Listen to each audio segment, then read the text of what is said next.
누가복음 19장 41절에서 48절까지 말씀, 제가 받들어 읽겠습니다. 가까이 오사 성을 보시고 우시며 이르시되 너도 오늘 평화에 관한 일을 알았더라면 좋을 뻔하였거니와 지금 네 눈에 숨겨졌도다. 날이 이를지라 네 원수들이 토둔을 쌓고 너를 둘러 사면으로 가두고 또 너와 및 그 가운데 있는 네 자식들을 땅에 메어치며 돌 하나도 돌 위에 남기지 아니하리니 이는 내가 보살핌 받는 날을 알지 못함으로 인함이라 하시니라. 성전에 들어가사 장사하는 자들을 내쫓으시며 그들에게 이르시되 기록된 바 내 집은 기도하는 집이 되리라 하였거늘 너희는 강도의 소굴을 만들었도다 하시니라. 예수께서 날마다 성전에서 가르치시니 대제사장들과 서기관들과 백성의 지도자들이 그를 죽이려고 꾀하되 백성이 다 그에게 귀를 기울여 들으므로 어찌할 방도를 찾지 못하였더라. 아멘. 오늘 말씀은 지난주 말씀에 이어지고 있습니다.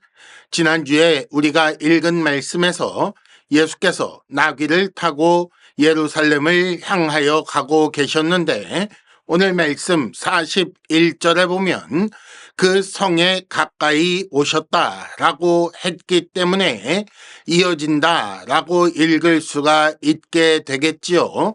하지만 단순히 그 시간이 이어지고 있고 사건이 연결되고 있다라는 말은 아닙니다.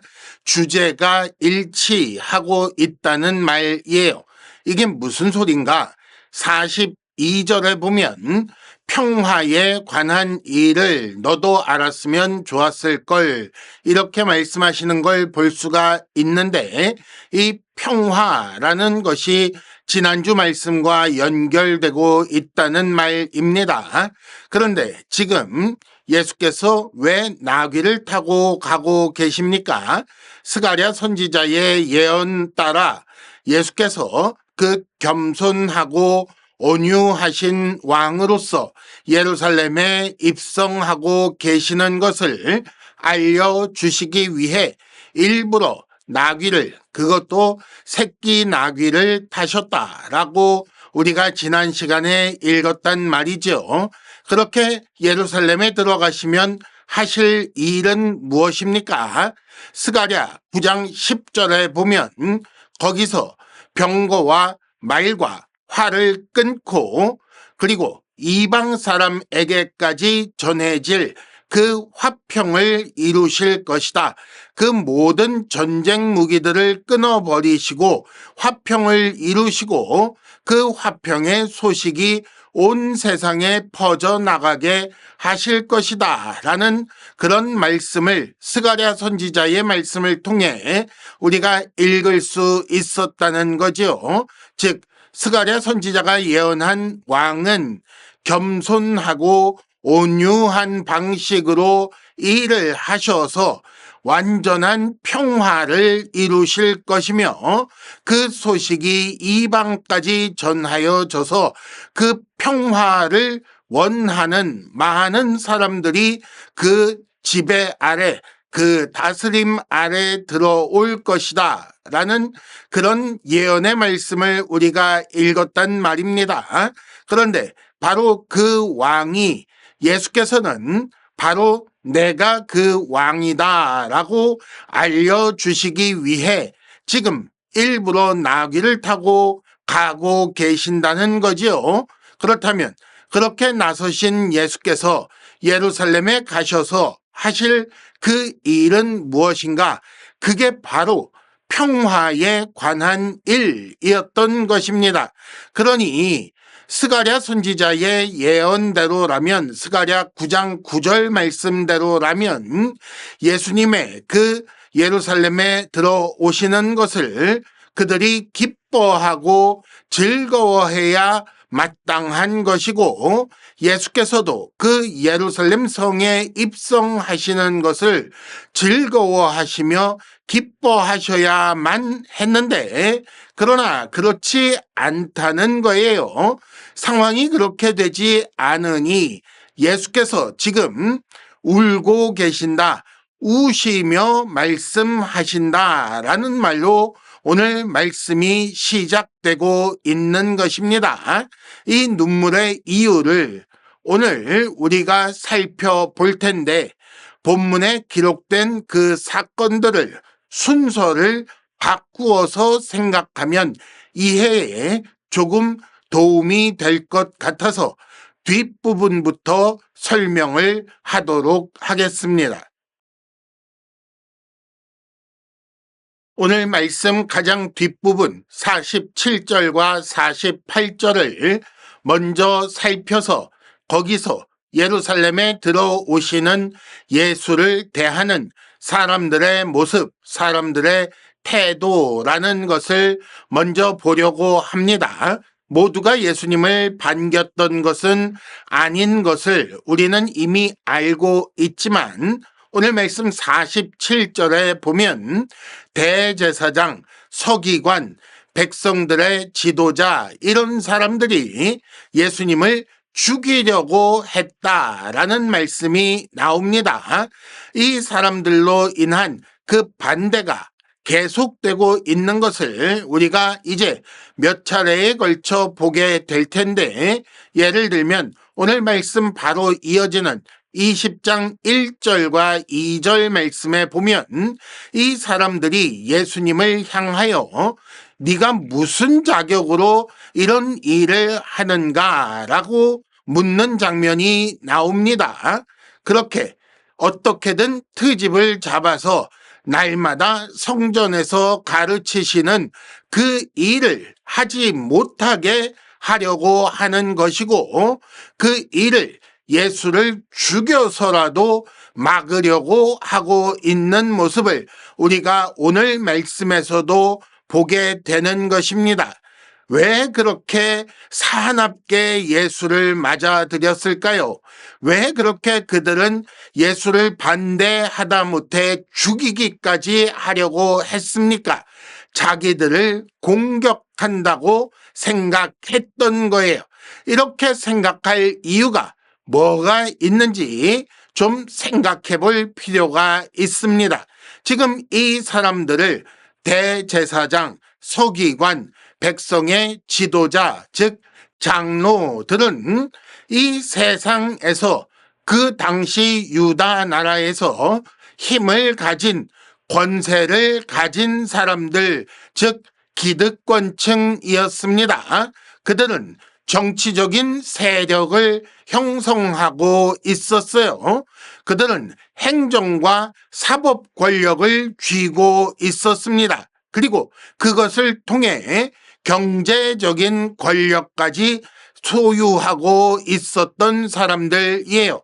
입법은 어떻게 되었는가? 사실상 하나님 나라라는 이름을 가지고 있었으니만큼 하나님의 율법이 그들의 입법을 대신하고 있었고, 그 율법을 이 사람들이 자의적으로 해석하여 자기들 마음대로 백성들에게 적용하다 보니 결국 이들은 입법과 사법과 행정까지 국가의 모든 권세를 자기들 마음대로 주무를 수 있는 그런 사람들로 자리 잡고 있었던 것입니다. 바리새인들 그리고 율법 교사들이 어떻게 했는지를 지금까지 우리가 몇 번 보아왔지만, 그뿐 아니라 서기관들과 장로들 그리고 제사장들까지 그들은 이런 방식으로 백성들의 생활 방식을 규정하고, 그리고 그것을 자기들 마음대로 컨트롤함으로써 백성 위에 그 권세를 가지고 군림하고 있었고, 거짓으로 꾸며서 자신을 높여서 그 백성들이 자신들을 우러러 보게 하여 그 권력을 대대로 이어가고 있었다라고 보게 되는 거예요. 그 자리를 사실상 백성들을 그런 식으로 이끌어서 그 인기를 통해 유지하고 있었던 것입니다. 그런데 예수님의 교훈이 그들의 교훈과 충돌하기 시작하는 것을 보았던 것입니다.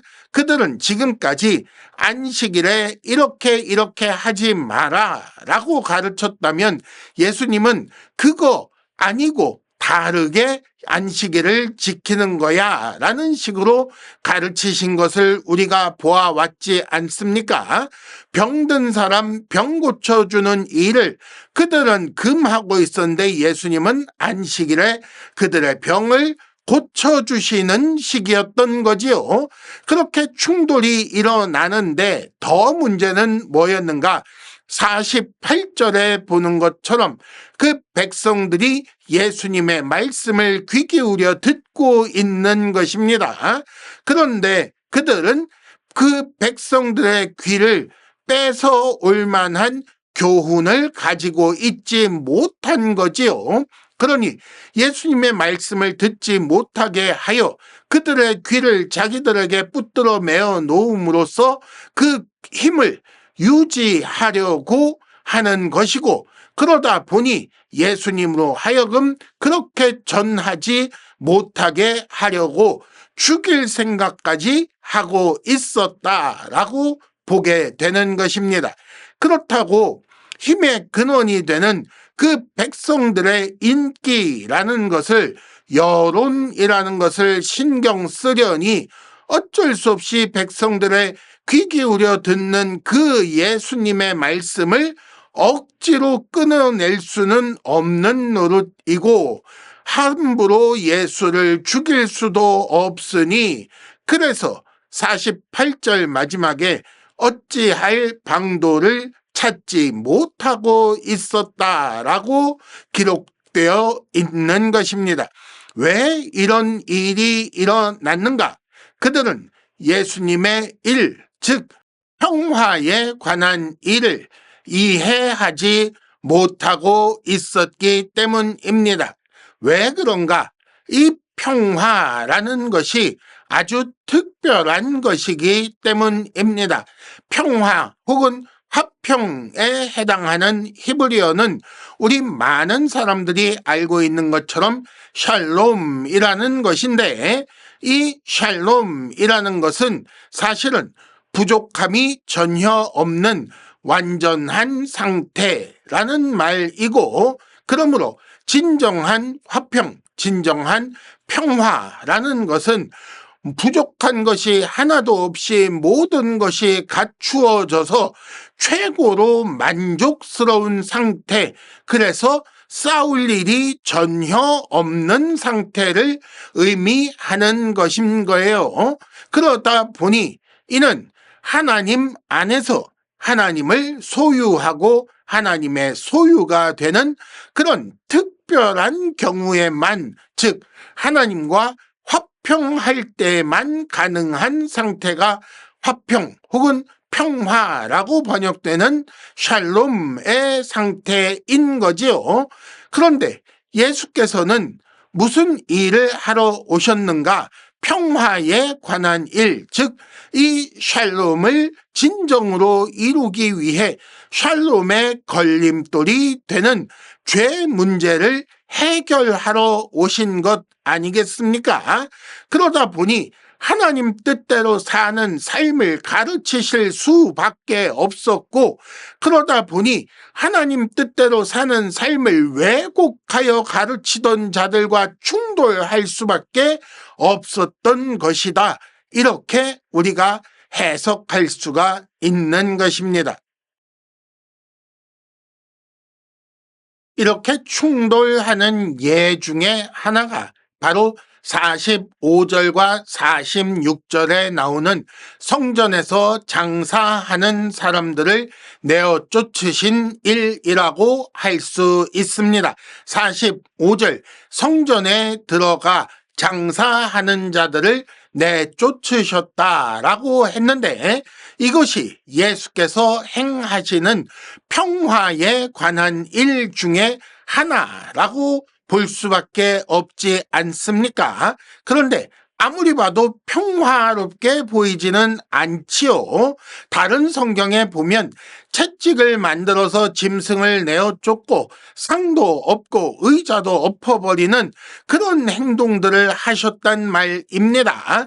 이걸 어떻게 평화에 관한 일이라고 볼 수 있는가라는 그런 의문이 들게 되는 것이고, 그러므로 기존의 세력을 가지고 있던 사람들, 서기관, 장로 혹은 제사장 같은 사람들이 보기에는 성전에서 난동 부리는 사람처럼 그렇게 해서 백성들을 꼬여서 끌고 다니는 그런 사람처럼 볼 수도 있었던 것입니다. 자, 여기서 예수께서는 왜 이런 일을 하셨을까요?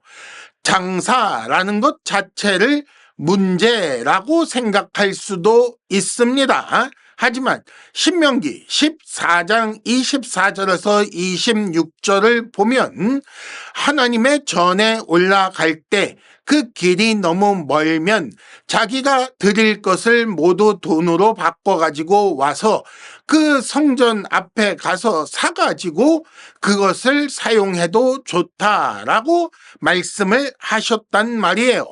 이런 말씀뿐만 아니라 몇몇 가지 사정이 있어서 성전에서 장사하는 사람들이 생기게 되었을 거라고 우리가 좋게 보면 그렇게 생각할 수도 있는 것입니다. 성전 안에서 장사하는 것 괜찮다. 그거 옳은 일이다 라는 말씀이 아니고, 그걸 없애기 위해 그게 근원적 문제라서 이렇게 행하신 것이 아니다라는 말씀을 드리고 있는 거예요. 성전에서 장사하는 사람들을 내쫓은 이유는 그 다음에 예수님의 말씀에 나옵니다. 원래 성전은 뭐 하는 곳이라고요? 기도하는 집이라고 말씀하십니다. 이는 이사야 56장 7절 말씀을 인용한 것인데, 우리가 56장 1절부터 살펴볼 필요가 있습니다. 하나님께서 구원을 곧 하실 텐데, 이스라엘의 구원을 베푸실 텐데, 그때가 되면 3절 하나님께 연합한 이방인들 그리고 고자들, 이게 무슨 말인가 하면 전에는 성전에 들어오지 못하던 자들이라는 말이에요.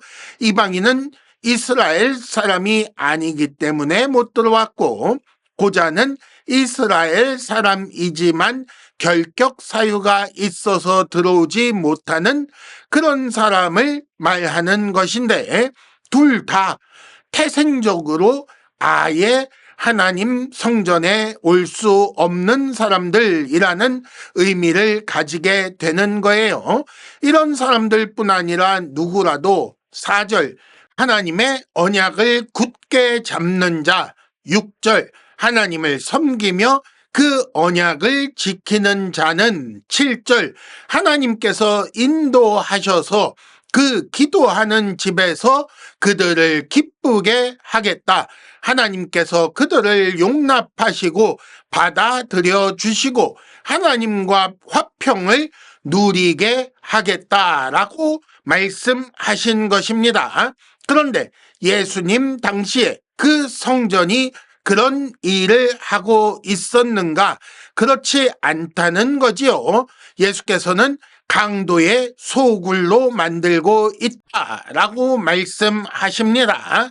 이는 예레미야 7장 11절 말씀을 인용한 것인데, 예레미야 7장 11절에는 도둑의 소굴이라고 번역되어 있습니다. 도둑의 소굴이란 말이 무엇인가? 도둑은 말 그대로 부당 이득을 추구하는 자들이에요. 그런 자들이 모여 있는 곳이 도둑의 소굴이니까, 지금 너희가 감히 내 집을, 성전을 그렇게 부당 이득을 추구하는 자들이 모이는 곳으로 만들고 있느냐라는 말씀을 하고 계시는 것입니다. 이게 무슨 말인가? 예레미야 7장 1절부터 보면 하나님께서 예레미야에게 말씀을 주시는데 7장 2절 성전 문 앞에 가서 선포하라, 설교하라고 명령하십니다. 4절 이것이 하나님의 성전이라는 말을 믿지 말라. 그건 거짓말이다. 왜냐하면 9절 너희가 도둑질하고 살인하고 간음하며 계명은 있는 대로 다 어겨놓고 그리고 바알에게 분향하고 다른 신에게 분향하면서 10절 내 이름으로 일컬음 받는 이 성전에 와서 아이고 우리가 여호와 하나님 덕에 우리의 구원을 얻었습니다. 우리는 구원을 가지고 있으니 절대로 멸망하지 않을 것입니다. 라고 하는 건 도둑놈 심보 아니냐? 너희가 부당 이득을 추구하는 것 아니냐? 도둑질하고 살인하고 간음하고 바알을 섬겨서 얻는 걸 포기를 하든지 아니면 여호와 하나님으로부터 얻는 구원을 포기를 하든지 둘 중에 하나만 해야지 둘 다 하려고 하는 건 도둑놈들이나 하는 짓이 아니냐라고 말씀하신 거예요. 그러니 그런 성전이 되고 있는 것 아니냐라는 말씀이 되는 것이고 그런 성전에서 하나님 앞에 기도할 자들이 기도할 수 없어서 성전을 떠나고 있는 중이고 그러니 심지어 이방인 같은 경우에는 그 성전에 들어오지도 못하고 있는 것이고 그러니 너희가 서기관들이 장로들이 대제사장들이 그 너희의 교훈을 따라 사든 팔든 그런 사람들 다 모두 부당 이득을 추구하고 있는 것이고 그런 성전을 내가 그냥 둘성 싶으냐? 너희가 하나님 뜻대로 살고 그렇게 계명을 지켜서 하나님을 사랑하고 이웃을 사랑해서 그래서 성전에 나와서 하나님을 섬기며 하나님의 복을 받는 것이라면 몰라도 그렇게 하지도 않으면서 하나님 뜻대로 살지도 않고 계명을 지키는 것도 아니고 하나님 사랑 이웃 사랑 어디 갔는지도 모르겠는데 어떻게 너희가 하나님과 화평할 수가 있겠느냐라고 그들을 내어 쫓으시며 말씀하신 거예요. 오히려 그들은 모두 각자 자기 이익만 생각하며 점점 더 폭력적이 되어 가니 그야말로 악의 다툼이요 그야말로 지옥의 모습을 이루어내고 있는 것이니 이것이 어떻게 성전이겠느냐 이게 강도의 소굴이 아니고 무엇이겠느냐라고 화를 내시며 그렇게 쫓아내셨던 것입니다. 결국 예루살렘 성은 그리고 성전은 평화에 관한 일, 예수께서 예루살렘에서 하실 일을 기뻐해야 하지만 기뻐할 수 없고 오히려 거절하며 반대하는 그런 그런 성전, 그런 사람들이 되었다는 말입니다. 예수께서 이루실 하나님과 화평을 이루는 일, 그것을 통해 하나님 나라에 속한 자가 되어 하나님 뜻대로 살고 그렇게 하여 병거와 말과 화를 끊고 이방의 화평을 전하게 될 그런 일들을 예루살렘이 그리고 예루살렘 성전이 찬성하며 동참할 수가 없게 되었다는 것입니다. 그리스도께서 보내신 사자의 역할을 그들은 감당할 수 없고 오히려 평화의 일을 하실 왕을 예수를 죽이려 할 수밖에 없는 세상 누구보다 악한 하나님의 원수가 되고 있었던 거예요. 그렇기 때문에 43절 날이 이르면 원수들이 너를 포위할 것이요 44절 그 백성들은 땅에 메어칠 것이요 돌 하나도 돌 위에 있지 못하게 될 것이라고 말씀하신 것입니다. 이는 전쟁을 통하여 예루살렘에 하나님의 심판이 있을 것을 말씀하신 거지요. 예루살렘은, 그리고 그 성전은 더 이상 아무 역할도 맡지 못하게 된다는 것입니다. 왜냐하면 보살핌 받는 날을 알지 못해서 그렇게 된 것입니다. 하나님께서 돌아보시고 하나님께서 권면하시는 그때를, 그들이 돌이켜 은혜 받을 그런 때를 알지 못하고 거부하여서 기회를 잃게 되었다라는 그런 말씀이지요. 그렇기 때문에 그동안 하나님께서 베푸신 그 사랑과 은혜를 생각하며, 그 반대로 그럼에도 불구하고 그들에게 닥칠 그 비참한 최후를 생각하며 예수께서는 눈물을 흘리시며 42절, 너도 오늘 예수의 그 평화의 일을 이루러 들어가시는 그 날을, 그 일에 대한 것을 너도 알았더라면 좋았을 것을 이라고 안타까워하시며 눈물 흘리신 것입니다. 그러면 그렇게 눈물 흘리신 것으로 끝인가? 어떻게든 가르쳐서 하나라도 더 구하려고 날마다 성전에서 가르치셨던 것이고, 48절, 백성들이 다 그에게 귀 기울여 듣게 하셨던 것입니다. 그 중에 어떤 사람은 그날에, 그 중에 어떤 사람은 나중에 아마도 그 말씀을 기억하고 돌아왔을 것입니다. 어쩌면 성령 강림 후에 베드로의 설교를 듣고 신도가 하루에 3,000명씩 늘어나던 그때에 그 사람들 중에는 아마도 이때 그 마음밭에 말씀의 씨앗이 뿌려진 사람이 있었을 수도 있겠다라고 생각하게 되는 것이지요. 하지만 그렇게 몇몇 사람들이 복음을 받는 중에도 여전히 예수를 죽이려는 시도는 계속되었던 것이고, 예수의 눈물 흘리시게 만든 그 예루살렘, 예수께서 그 무너질 것을 생각하시며 우셨던 그 성전은 결국 지금 그냥 유적지요, 그저 관광지로 남아 있을 뿐입니다. 이 말씀을 이렇게 읽으면서 지금 한국 교회를 생각하지 않을 수가 없습니다. 한국 교회는 과연 예수를 슬프게 하는 교회는 아닌가? 예수께서 한국 교회를 보시며 우시며 말씀하시는 것은 아닌가? 라는 생각이 들게 된다는 것입니다. 하나님의 가르침, 예수님의 그 교훈들, 성경의 내용에 충돌하는 이상한 가르침이나 전하고 있는 것은 아닌가라는 염려를 하게 되는 것이고, 하나님께는 전혀 관계없이, 관심도 없이 사람들로부터 인정받고 인기를 끌어 자기 이익을 얻으려고 하는 것은 아닌가라는 그런 생각도 할 수밖에 없게 되는 것입니다.